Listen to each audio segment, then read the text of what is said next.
मी प्रेरणा बोरगे, आवाज महाराष्ट्रामध्ये आपले हार्दिक स्वागत। पाहुयात आजच्या ठळक बातम्या। मुरबाड विधानसभेचे आमदार किसन कथोरे यांच्या हस्ते आज धसई जिल्हा परिषद गटातील सर्वच ग्रामपंचायतींमधील सिमेंट कॉन्क्रीट रस्त्याच्या कामाचे भूमिपूजन करण्यात आले। दुर्गम भागातील रामपूर येथील ग्राम स्वराज भवनाचे लोकार्पणही आमदार कथोरे यांनी केले। यावेळी प्रत्येक गावात आमदार किसन कथोरे यांचे गावकऱ्यांनी फटाके फोडत माता भगिनींनी आरती करून ओवाळत जोरदार स्वागत केले। आवाज महाराष्ट्र न्यूजशी बोलताना आमदार किसन कथोरे म्हणाले की धसई जिल्हा परिषद गटातील सर्वच ग्रामपंचायतींमधील 250 कोटी रुपयांच्या सिमेंट कॉन्क्रीट रस्त्याचे भूमिपूजन आज करण्यात आले।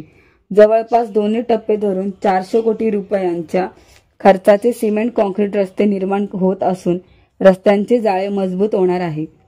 सर्व आदिवासी वाड्या डांबरमुक्त होत असून हा रस्ते विकासाचा पॅटर्न महाराष्ट्रभर चालणार आहे। या प्रसंगी भाजप सरचिटणीस नितीश मोहपे, अनिल घरत, लक्ष्मण गोल्हे, अभिजित घोलप व भूपेंद्र मोरे, अशोक सुरोशे, निलेश दलाल, सोमनाथ बोंबे, गणेश सुरोशे, चंदू कापडी, दिलीप देशमुख व अन्य भाजप पदाधिकारी उपस्थित होते।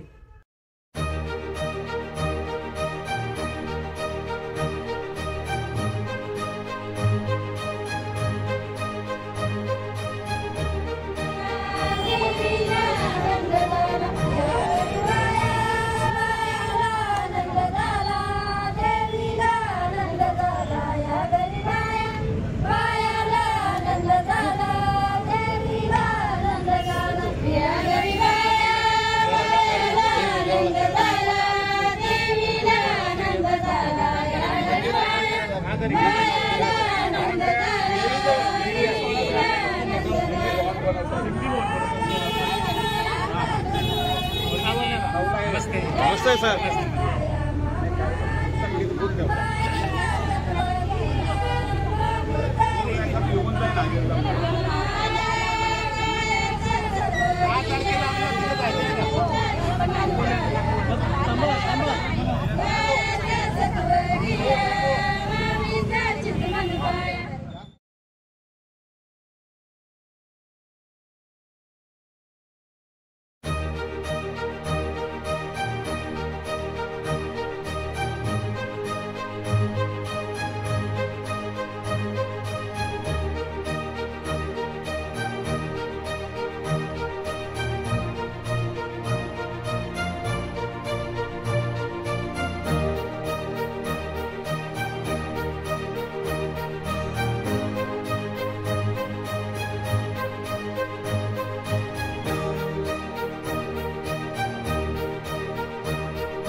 खरं म्हणजे विकास कामं झाली पाहिजेत हा पहिल्यापासूनचा माझा ध्यास असतो आणि कार्यकर्ते जर चांगल्या मनापासून काम करत असतील तर इसुबाई माझ्याकडे पैशाला काही कमीच नाही.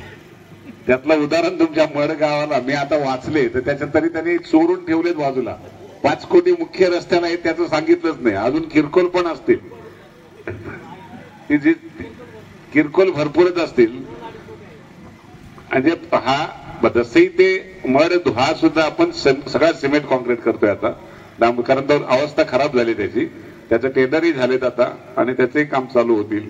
अशी एकेका गावाला 10-10, 12-12 कोटी म्हणजे 3-4 कोटीच्या खाली कुठली वाढी पण नाही. माझी महाराष्ट्रातला इतिहास आहे विकासाच्या बाबतीमध्ये. कुठेही अशा प्रकारचे सिमेंट कॉन्क्रीटचे रस्ते शहरामध्ये नाही. तुम्ही आज जर पाहाल तर शहरांच्या मध्ये गेले तरी खड्ड्यांचं साम्राज्य आहे. पण आपल्या मतदारसंघामध्ये तुम्ही जाल तर सगळ्या भागामध्ये सिमेंट कॉन्क्रीटचे रस्ते होतात आणि हेच स्वप्न खऱ्या अर्थाने आमच्या मुरबाडकरांना मिळावं. आज याचसाठी माझ्यावर विश्वास टाकून आपण सगळ्यांनी, माझ बोंबे असतील, आमचा सगळा परिवार हा असेल, एक मनापासून मेहनत करतात आणि सगळी मंडळी आज गावागावांच्या मध्ये विकास पाहिजे, निधी पाहिजे यासाठी सतत माझ्याशी संपर्क साधत असतात आणि त्याच अनुषंगाने तुम्हाला आज निधी देताना मला आनंद वाटतोय. म्हणजे अजूनही मला वाटलं होतं की अजून मडच्या डॅमची मागणी केली नाही, पण डॅमचं पण मार्गी लावलाय. फॉरेस्ट खात्याच्या माध्यमातून पण त्याचा प्रस्ताव झालेला आहे आणि त्यामुळे तो डॅम सुद्धा आपण लवकर पूर्ण करण्याचा प्रयत्न करतोय. आणि अजूनही दुसरी जी कामं तुम्ही खरं म्हणजे उपकेंद्र आरोग्याचं सांगितलं त्याचाही प्रस्ताव खरा लवकर जर मला दिला असता ना तुम्ही तर नक्कीच तो आता आचारसंहिता लागली त्यामुळे लगेच होणार नाही. पण आचारसंहितेच्या नंतर 100% त्याला पहिला प्रस्ताव आपण मड गावासाठी आपण उपकेंद्राचा करू. कारण आरोग्याची सुविधा या भागात होणं काळाची गरज आहे. आश्रमशाळा एवढी चांगल्या जागेत आहे आणि चांगल्या विचारातून जर आपण अशा प्रकारच्या काही सुविधा दिल्या तर नागरिकांना त्याचा चांगला फायदा होऊ शकेल. आपण केवळ इथं थांबत नाही, आता आपण टप्प्याटप्प्याने मुरबाड खूप बदलवतोय. आता एसटी डेपोचं काम 13 तारखेला आपल्या सुरू होतंय मुरबाडच्या. त्या ठिकाणी आपण इलेक्ट्रिक बस आणतोय. 30 बदलापूर मध्ये, मुरबाडमध्ये 30 मुरबाड बदलापूर अशा चालणाऱ्या किंवा कल्याण मुरबाड चालणाऱ्या आणि ग्रामीण भागामध्ये फिरणाऱ्या त्या सगळ्या एसी बस सेवा करतोय. सगळ्या रोडवर रोड चांगले होण्याचं मी स्वप्न बघत होतो, ते आता माझं पूर्ण होतंय. मुरबाड तालुक्यामध्ये यापुढे साध्या गाड्या नसतील तर सगळ्या गाड्या एसी असतील. 30 बस मंजूर केल्यात आपण आणि त्या 30 बसची लवकरात लवकर आपण आणण्याचा प्रयत्न. आमची आदिवासी मंडळीने सुद्धा एसी गाडीमध्ये गेलं पाहिजे आणि त्याच्याही पेक्षा आता तिकीट आहे त्याच्यापेक्षा कमी तिकीट राहील. एसी गाडी असून तिकीट कमी राहणार आहे. त्यामुळे आमच्या लोकांना चांगल्या प्रकारची सुविधा, रस्ते झाले, पाण्याचे सुद्धा झाल्या. काही ठेकेदारांच्या मुळे मी आता कलबाडमध्ये पाण्याच्या योजनेचा फोन पण केला. तातडीने त्यांच्यावर कारवाई करून माझ्या बहिणींना पाणी मिळालं पाहिजे, त्यांच्या डोक्यावरचा हंडा उतरला पाहिजे. ही महत्वाची भूमिका आमची जी आहे. या देशाच्या पंतप्रधानांनीच स्वप्न पाहिलेलं आहे की प्रत्येक गावात, प्रत्येक घरामध्ये हर घर नळ ही जी संकल्पना आहे ती खऱ्या अर्थाने आपण वापरली पाहिजे. पण ठेकेदारांच्यामुळे ते हर घर नळ नाही, हर गाव बी नळ नाही अशी परिस्थिती झालेली आहे ती. पण त्यांच्यावर कुठल्याही परिस्थितीत कारवाई केली जाईल. पण माझ्या महिलांना पाण्यासाठी वनवन करायला लागणार नाही हा विश्वास देतो. आपण दुसरंही सांगितलं गुरुनाथ की घरकुलांचा, खरं म्हणजे तुम्ही 90 घरकुलं सांगितलेत. मला तर अजूनही तुम्हाला विनंती आहे की शबरीची, परत रमाई आणि मोदी आवास असं तुम्ही तुमच्या या भागातून किमान अजून 200-300 तरी घरकुलं मला द्या. तेवढ्यांना घरकुलं देऊन टाकतो. जेवढी मागणी असेल तेवढ्या लोकांना घरकुल द्या. कारण निश्चितपणे आज गरिबाचं घर झालं पाहिजे ही भूमिका आपण सगळ्यांनी घेतली पाहिजे आणि त्यांना न्याय मिळाला पाहिजे. मगाशी मी कलबड गावामध्ये माझं बहिणींनी स्वागत केलं. लाडक्या बहिणीच्या नावाने 1500 रुपये त्यांना मिळायला लागले आणि मोठा उत्साहाच्या भरात गावागावांच्यात आता महिला आमच्या पुढे यायला लागल्या आणि त्यांना न्याय मिळायला लागला. विरोधी पक्ष त्याच्यावर टीका करते, कधी बंद करू आम्ही. बंद करण्याचा प्रश्नच येत नाही. चांगली योजना आहे. कुठल्याही महिलेच्या खात्यावर जर 1500 रुपये पडत असतील तर खऱ्या अर्थाने तिला न्याय दिला पाहिजे. पण आता झालंय कसं, सुनेला पैसे मिळायला लागले, सासू धावायला लागले. सासू म्हणते, आजीच म्हणते मला पैसे नाही, मी का सुनेकडे मागू का. त्यांना एक दुसरी योजना आपण ती वयोश्री योजना जी आहे, मुख्यमंत्री वयोश्री योजना, तिचे फॉर्म भरा, त्यांना 3000 रुपये मिळतील आणि त्यांनाही मदतीचा हात दिला जाईल. आपण सगळ्या 65 वर्षाच्या वरच्या जेवढ्या माझ्या माता भगिनी असतील त्यांनी सगळ्यांनी आणि आजोबा असतील त्या सगळ्या लोकांनी त्यांचे फॉर्म भरले तर त्यांना सुद्धा आपण तो न्याय देण्याचा प्रयत्न करतोय, जेणेकरून आम्हाला या योजना तुमच्यापर्यंत पोहोचवल्या पाहिजेत, लोकांना त्याचा न्याय दिला पाहिजे. आमचा आदिवासी बांधव आज खूप मोठ्या एवढ्या भागामध्ये राहतोय, त्यांना जर काही उपयोग होत नसतील, काही सुविधा नसतील, तर त्याचा उपयोग खऱ्या अर्थाने या योजनांच्या माध्यमातून झाला पाहिजे. आणि कुठलाही आदिवासी असेल, घरकुलाशिवाय कोणी राहणार नाही अशा प्रकारचा तुम्हाला विश्वास देतो. जेवढ्या वाड्यांच्या मधून घरकुलांची मागणी असेल त्यांनी ताबडतोब ती मागणी करावी. मी निश्चितपणे तुम्हाला त्या पद्धतीने मंजुरी ताबडतोब देईल.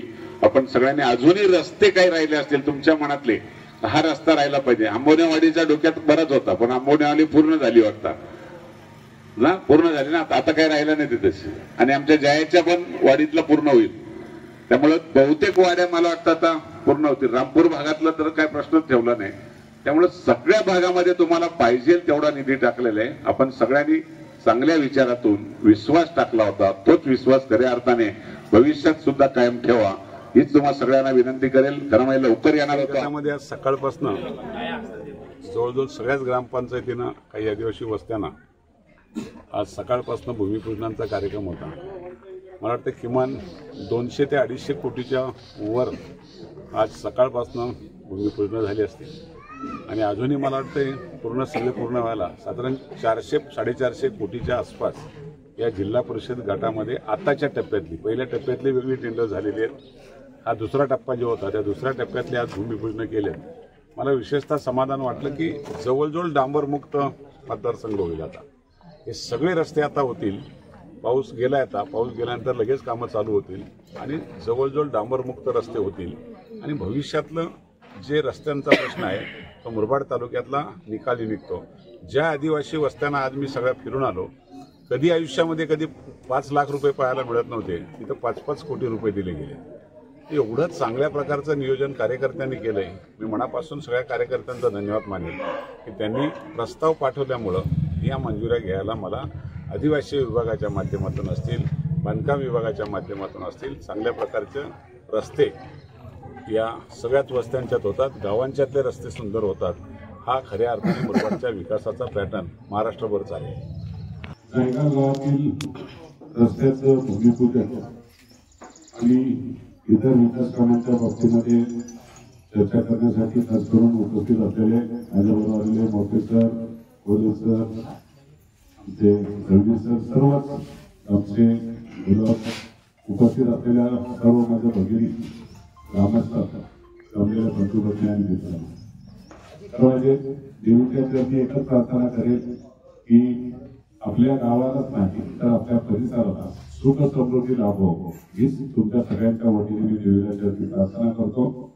एक विकास कामं झाली पाहिजे. निधी किती लागतो याचा हिशोब करून चालत नाही. तर तुम्ही माझ्यावर विश्वास टाकलाय म्हणून हा निधी आणण्याची ताकद मला मिळालेली. आणि मला अजूनही दुसरी ताकद मिळते त्या माझ्या भगिनींच्याकडून. मी आल्या पहिल्यांदा विचारलं तर लाडक्या बहिणीचे पैसे मिळाले का? प्रमुखला किती गेले होत्या? प्रमुखला तुमच्या गेले का? किती? आठवण करा. सगळ्या गेले. बरं वाटलं? चांगलं वाटलं? गाडी बिडी बोलले का?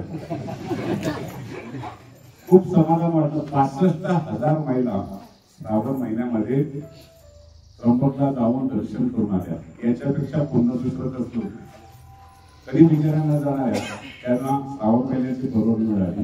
शेवटी ही कामं होत असतात पण कामांच्या बरोबर आशीर्वाद पण लागतात. ते आशीर्वादच मला आपल्या सगळ्यांच्याकडून मिळत आलेले आहेत. आणि म्हणून मी पहिल्यांदा गेल्यानंतर महिलांना विचारत होतो तुमच्या समस्या काय. या रस्त्याच्या बाबतीत जे पैसे दिले त्याला काही अडचण नाही, आता ते काम लवकर सुरू होते. पण सभा मंडपाचा मागितला कारण तेथे अजूनही सभा मंडपाचा मला काही यादी येते अजून. त्याच्यामध्ये मी सगळ्या जवळजवळ तालुक्यात बहुतेक गावांना आपण लिहिले. आता आपल्या गावाला पण 10 लाखाचा निधी त्याला ताबडतोब देण्याची व्यवस्था करतो. गावासाठी चांगल्या प्रकारची व्यवस्था व्हावी ही भूमिका आहे. त्यामुळे आपण नक्कीच सगळ्यांनी त्या पद्धतीने काम करावं. कुठेही निधी कमी पडणार नाही.